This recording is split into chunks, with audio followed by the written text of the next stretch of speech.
Hello, today back in New Hampshire, going to be hiking Mount Monadnock via the White Cross and White Dot trails.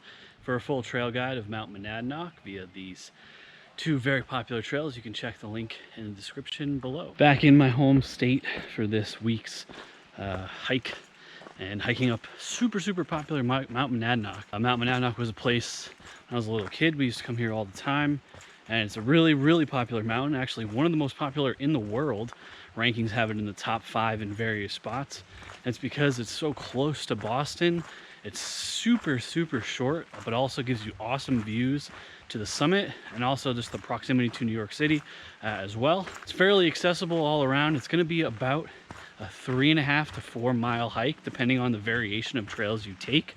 The White Dot, which is what we're starting on here, you can take all the way to the summit, and then if you want to take a different variation down, there's a ton, but the most popular is the White Cross. Make sure if you want to hike this route, you check my hike description below where I'll link the map and directions and all that fun stuff, because there are a number of different trailheads for Mount Monadnock, and you can start from all different sides of the mountain. Here we're basically starting from the southeast side.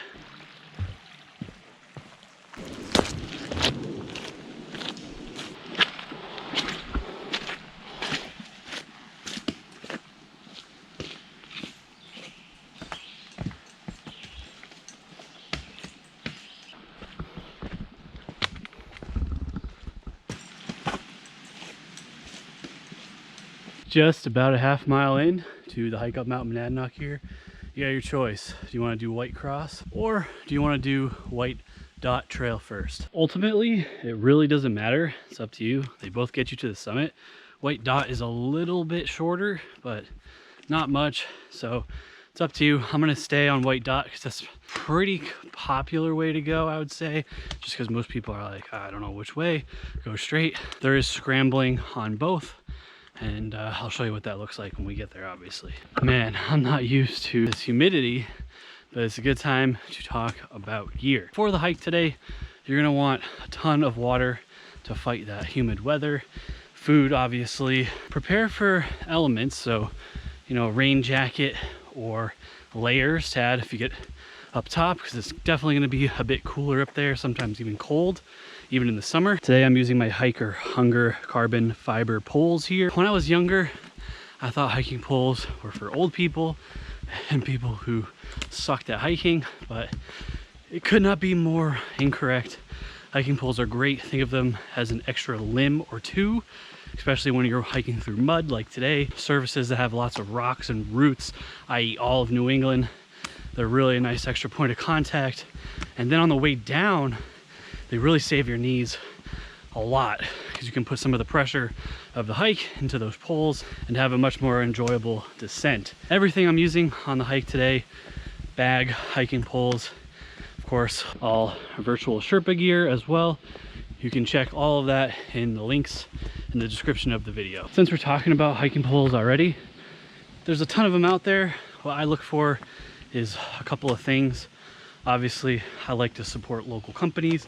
Hiker Hunger here is based in Boston, which is local for this hike. I also look for carbon fiber. So carbon fiber is just stronger and it's much lighter than a lot of the poles out there that are either aluminum or metal. So those are the two key things for me. And then, of course, the foldability or compactability of them, being able to stuff them in a bag or attach them to the bag easily. Those are kind of the 3 main things I look for in hiking poles. These guys here obviously accomplish all 3 of those things, so highly recommend them. Round out the gear list, of course, anytime you're in New England, you want to make sure you have bug spray as well. They can make your day very terrible really quick. Luckily today so far there isn't any. I know I'm gonna jinx myself by saying that, but probably scared off by all my nasty sweat.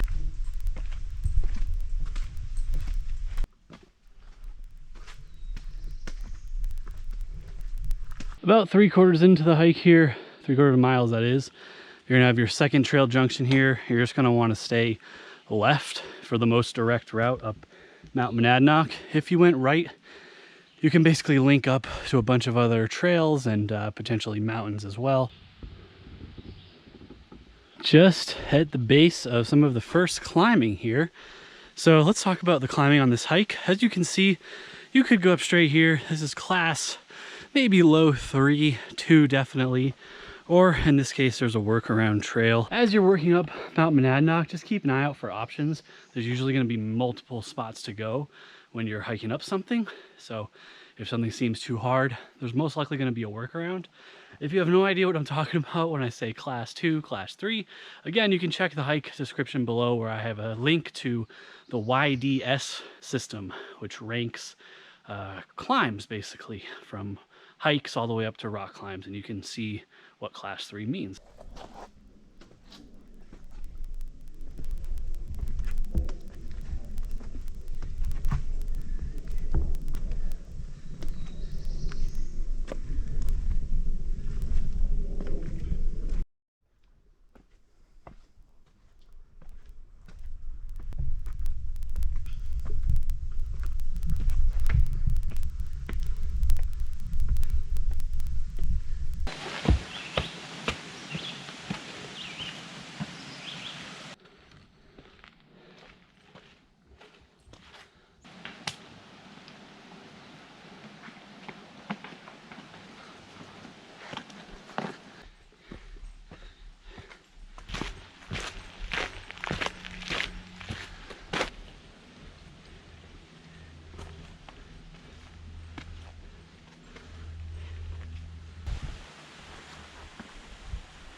This is where the scrambling starts to pick up a bit towards the top tree line here.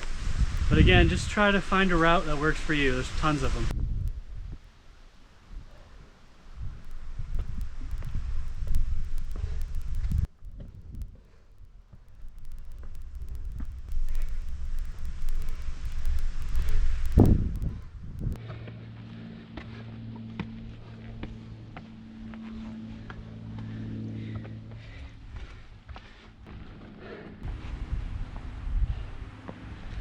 What a beautiful day up here.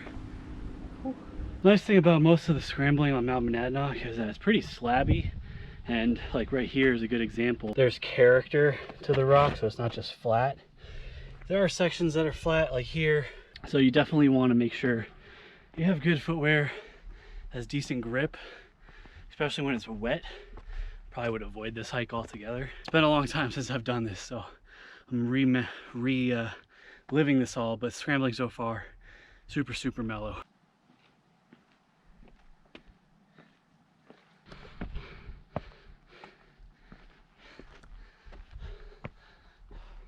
Most of the hike here, you've been following the white dots on the ground, but once you get above tree line here, you're gonna be following these cairns in a combination with the white dots. Although in the summer months, it may be obvious where to go. If you're hiking Mount Monadnock in the winter or when there's snow, the cairns become more helpful because the white dots obviously disappear. Here's a look at the summit area. You can see the true summit right over there. So just about a half mile or so to go.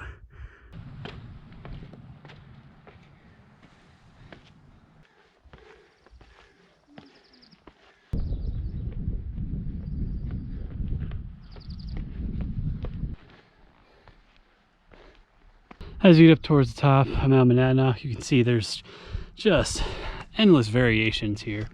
Most of it's like the slabby stuff that was just kind of running up, but you can probably look for more technical stuff if you want. I am here on a weekday evening, so do not expect this few people here. Mount Monadnock, as I said, is one of the most hiked mountains in the world, so weekends are going to be super busy. They do have a reservation system that they highly recommend in 2021, although it's not required. Again, more information about all this in the full guide in the description below.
just under 2 miles to the summit and just about 1,800 feet of elevation gains.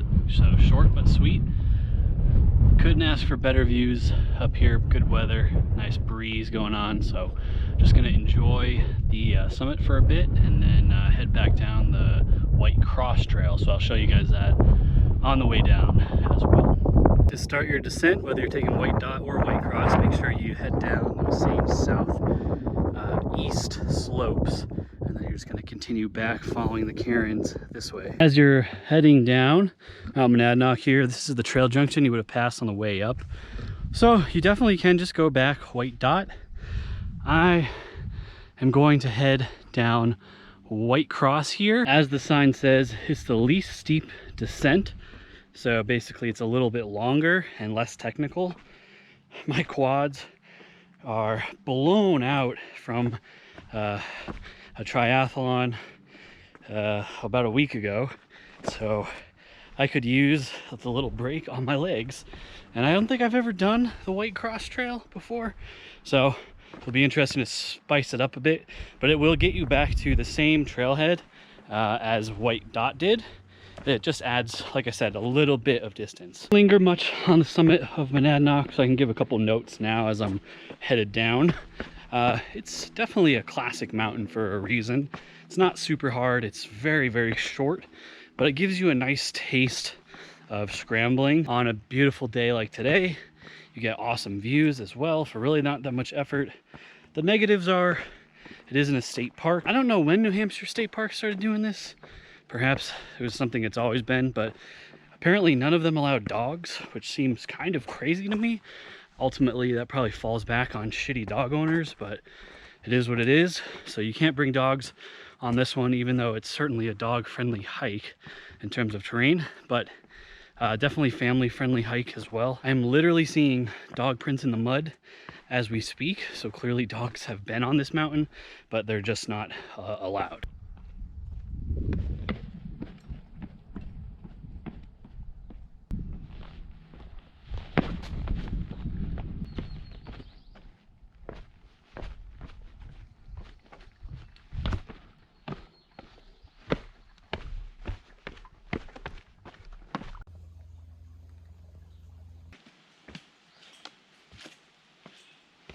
Seems like what the White Cross Trail does on Mount Monadnock is basically avoid a lot of those kind of flat scrambles you had on the White Dot Trail.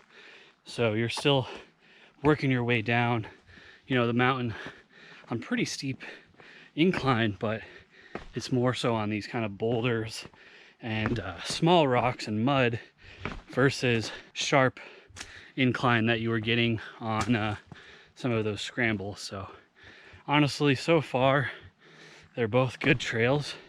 I'd prefer White Dot, but you know, if you want to mix it up, why not? Hampshire has gotten something like a record amount of rain in July, and you can tell. Just rejoined the White Dot Trail, so the White Cross Trail ends and you're going to finish your hike on the White Dot Trail back to the car. So yeah, this is pretty much the end of the hike at this point, and that's going to wrap up my video here on Mount Monadnock via the White Cross and White Dot trails here in southern New Hampshire. If you're new to my channel, I do virtual trail guides, hiking tips, gear reviews, and so much more based in Colorado, but have a ton of hikes here in New England and across the country. So check out my other playlist, Washington via Huntington, the Pyramids, Katahdin via the Knife Edge, Mansfield, all the fun stuff. So check those out as well. If you found this video at all entertaining, or just like me watching me sweat in this high humidity, give this video a thumbs up. As always, for a full trail guide on Mount Monadnock, A to Z, everything you need to know, check my website, and I'll link the full description in the video description below. Thank you very much for watching. I am going to shower in buckets. I'm probably gonna file an ice bath actually, but I'm gonna take a very cold shower, and I'll see you guys on the next adventure.